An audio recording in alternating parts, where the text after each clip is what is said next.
On apprend ce matin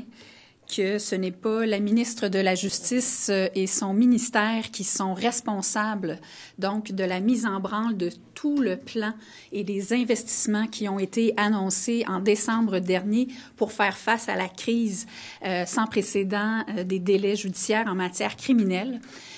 Donc, ce qu'on constate, c'est que la ministre, elle est carrément sous tutelle. La ministre de la Justice, qui occupe aussi le poste de procureur général du Québec et de jurisconsulte, fait en ce moment l'objet carrément d'une tutelle parce que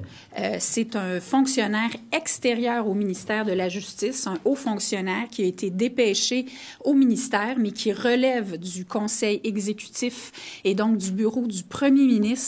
qui est celui qui est responsable non seulement de voir au déploiement de ces investissements de 175 millions dans le réseau de la justice, mais qui en plus s'est vu confier la tâche de carrément élaborer et proposer une deuxième phase à la stratégie de gestion des délais dans l'optique d'apporter une solution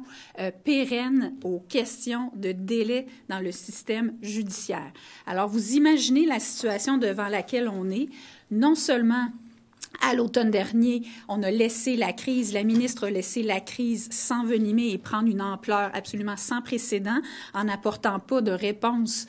au jugement de la Cour suprême dans l'arrêt Jordan, mais